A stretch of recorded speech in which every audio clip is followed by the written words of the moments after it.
Tim Quast, founder and CEO of Market Structure Edge. And Tim, to your credit, you have been you've been doing what you're not supposed to do. You've been right. I've been right. You've been right. Yeah, you've been saying that the market is going to go down for, I'm not quite sure how, not that long, but long enough, right? Long enough. And I said that the worst day of September would be September 20. This is the day that would be the linchpin for the markets would be September 20. And there's a reason, and we could talk about that. But I appreciate you pointing that out. I wrote yesterday to the Edge users the notes out today, but I said, if today is a doozy, then we have more trouble ahead. This will be the fulcrum of what happens to the market. So now everybody will cast about for a reason. I would remind everyone, however, as we look at the steep drop in the futures of what Marcus Tullius Cicero said. He said, if you have a garden, I was just thinking that. Right, this always comes to mind, right? If you have a library and a garden, you have everything you need. So there you go. Just kind of puts things in perspective if the market's way off. All right, Tim, what is the reason in your view? Okay, so let's make sure that everybody understands that we consider, that we all read and we listen to the various perspectives on what might cause this. And of course, the thing everybody has fixated on is this. The financial troubles of Evergrande Real Estate out of China because of its indebtedness. It's over $300 billion in debt. But you could compare that to the United States. So, right there, why not pick that? There was a big Fed meeting coming up on the 22nd on Wednesday. Could be that. So everybody will cast about for reasons, and let's first talk about the cause. Then we can talk about what reasons contribute to that. The reason today is a difficult day is because today new options trade. So if money doesn't show up at the same level to recommit to three particular things: hedges, if you're trading global macro like Bridgewater or what have you, the big hedge funds. Number two, if you're passive money or indexes and you don't use the same level of substitutes that you did before, that's going to be an issue. Number three, if you trade options and futures and you just decide, I'm just going to not do as much as I did. All three of those things contribute to the money showing up on an array, a buffet of derivatives laid out on the 20th, and people don't show up for it. So then everything goes on sale. It's not in some ways, it's not more complicated than that. But you need to understand that almost 20% of market volume rests on derivatives. It's very much like, let's use an analogy so that you can understand this, traders. So as real estate prices keep going up and people are willing to pay more and more for houses, then more houses come on the market at higher and higher prices. And then there's a point, a nexus, where that stops. And by the way, it's stopping all over the country. Here in Steamboat Springs, we're finally seeing price cuts. We're seeing it in Denver, seeing it in Texas. It's happening. And so what happens is the thing that you valued a month ago at this level, you now value it at this level minus 10. Well, the same thing happens to the equity market with derivatives. Derivatives are a right, but not an obligation to do something in the future. Derivatives are implied supply and demand. So if nobody shows up to consume that supply, then that supply is marked to zero. And it comes out of market cap. And that's why these periods around derivatives expirations are so important. It's why I like to take my money out of the market and walk around to the other side, which I've been encouraging, which I did myself. That's what I do. I want to avoid these periods because the prudent foresee evil and hide themselves. Now, why is there less demand for derivatives? That's the big question. Well, pick a thing. Wait. It's only the first day, though. Well, that's what's crucial. So if you're in the business of moving large quantities of wholesale supply relative to options and futures, and there are banks that do that, then this is a very important day for you. This is the day when you furnish to the market the thing that you expect it to consume at a roughly equivalent rate to what it did back in June. And I looked at all the associated data. So I looked at the composition of the market in June when the options expired the last time and where they are now. And you would arrive at the conclusion, if you're in that business, that we're going to have roughly the same amount of demand. Was there any indication in the data that we might not? Well, yes, there was. There was active selling last week. Interestingly, active money was a seller. And during index rebalances, we had good volume. Volume for the 3 days in the 3 days of expiration. So Wednesday, Thursday, Friday. Friday was the rebalance in SPY, which is a great proxy, was about 270 million shares. Go back and look at it in June, same time period, almost identical. So if you were projecting what the demand might be, you would arrive at the conclusion that it could be very similar. There are only two big differences. Number one, short volume is significantly higher this time. So short volume is supply. Short volume in the overall market? Yes. Okay. Short volume is over 46% of the S&P 500 right now. That is almost half of all trading volume is coming from borrowed stock. So if you have a lot of supply, and then the other big difference is what we call internally, we say there are no purple bars. Purple bars for us are evidence of counterparties who are going to consume a significant part of that supply of derivatives. Well, instead, we saw active selling. So if you have active selling, you don't have the derivative traders showing up, and you have higher supply, what might the market do? It could go down. So now, how would we know that that might happen? Well, I'll show you how we think about this. And you don't have to know all that stuff, traders, because we do. We're going to know that stuff. You know, our job is to make sure that you know those things. And so we'll tell you if this is what the data indicates. So I've gone to Market Structure Edge. This is 2.0, by the way. We've now beta launched version 2.0 of Edge. So I'm going to hit broad market sentiment and just look at this. This by itself should tell us what the trouble is. So here is sentiment, and it peaked right here. So that peak is the 7th of September. That's the point. At that point, heading into when the market is down into options expirations, it may be up the other side, but we're not out of it until we get to Wednesday. So, and why Wednesday? Because there are options that expire. So all the books have to be accounted for there. The debits and credits associated with the derivatives trading. And people don't talk about it enough.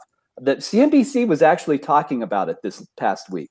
But again, I'll say it's almost 20% of market cap. Okay, and then you have new options trading today. Parties will square the books on those tomorrow. And if opportunists are in the market will go up 600 points tomorrow. I'm not saying it will, but that's where the ledger will get squared. And then Wednesday we will return to reality, and we'll have an idea of where the market actually is. So if this line bottoms by Wednesday, I'd say, okay, we're good. If it's still falling and broad market supply is rising, then we have more trouble. And you remember, this is what I said a week ago. I said, if we have a bad day Monday, then the market could take a big leg further down. We'll see. But okay, but also, so I know this isn't really your bag, but yeah. Wednesday is when we're going to get the latest Fed meeting. Is they're going to announce whatever they talked about, the dot plot, whatever, right? Couldn't that also throw a wrench in the data you're looking at, because it may change expectations? It sure could. It absolutely could. And there is a factor that we spend a lot of time looking at, and it's because this factor, the DXY, it is the single most highly correlated input to market performance.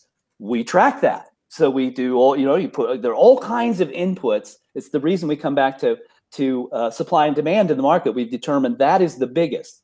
The next thing below that is the dollar. The relative strength of the dollar plays an enormous role in how the market behaves. So if we look at the, thank you, Market Watch, for this data. So if you look at the dollar, it's trading at about 93.5 now, which is getting very close to a year-to-date high.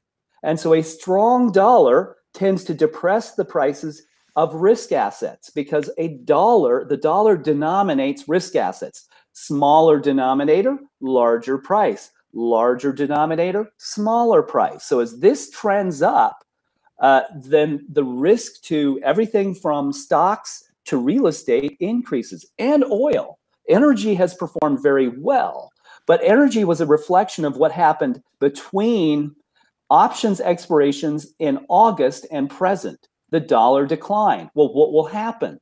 Energy stocks were the best performing asset class in the or sector among equities. But now that trend has reversed, and that input will be fed into derivatives. And look at what's the worst performers today.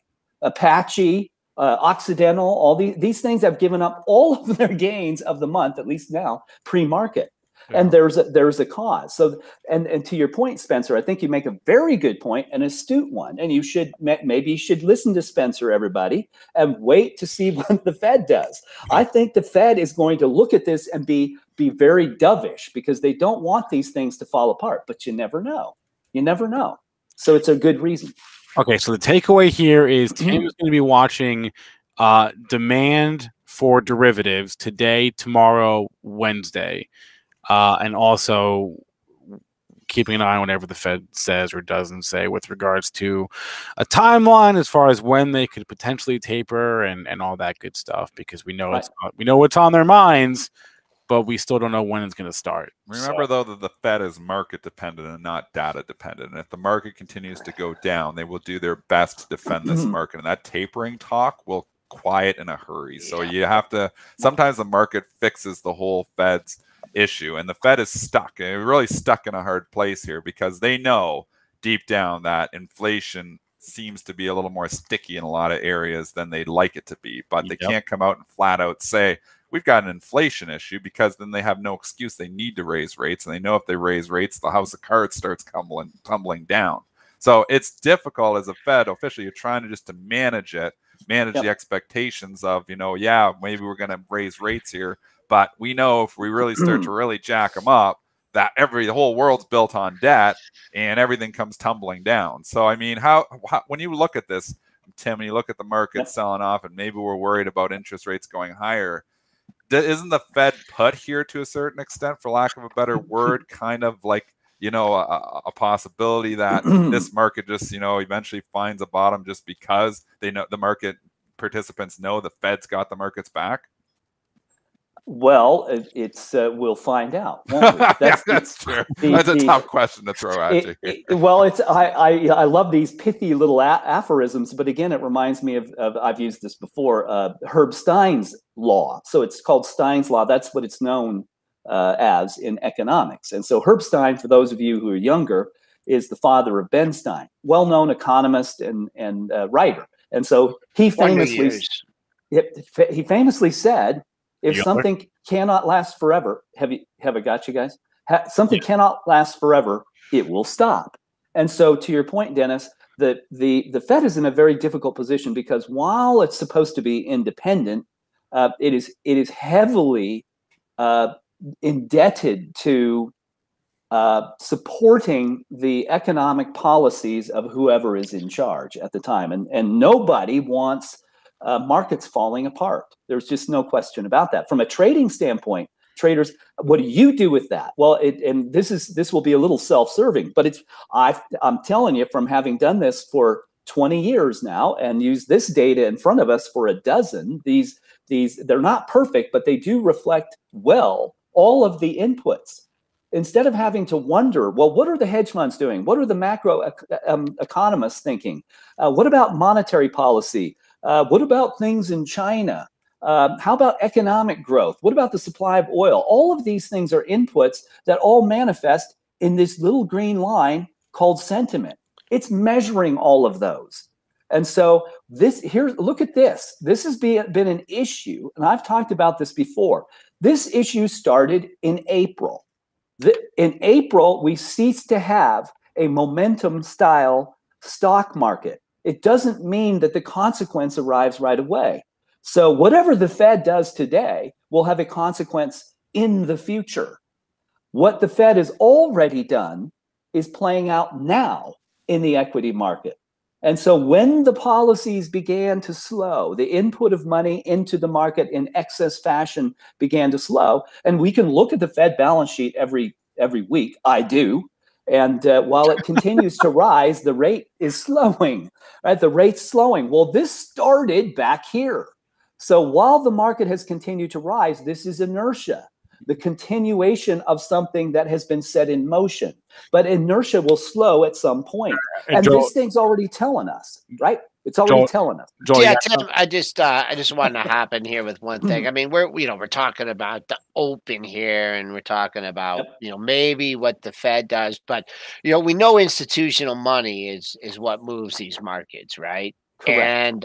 And don't you? I mean, I got a monthly chart up here of the SPY, right? Okay. And that the move that we've had, discounting even what the March low, maybe that was an artificial low, but even in the activity that we've had in 2021, you're coming up to an end of a quarter here. Don't you think, with everything that's going on with whatever the macro, whatever the earnings, whatever's going on with COVID, that I think that big money is going to be looking much more to sell the rip in this market or sell than they are, just because we're always constantly programmed, buy the dip. We're going back to new all-time highs. I mean, why can't the spider go down to 400 or 350 or 300? I mean, we've had all these things. Don't you think that and I don't know how you gauge this, but I think the institutional money, I mean, you're going to have the overshoots on the downside and everything, but I think now you're far away from like the all-time high now.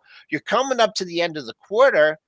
I think you have to readjust your thinking. So we got the end of the quarter. Friday's a trading day, and I believe we get it to the end of next month. But, what do you use for an indication that, hey, we're just not buying the dip anymore, and we're just selling the rips, or if we have to sell in the weakness, we sell in the weakness? That's a good question.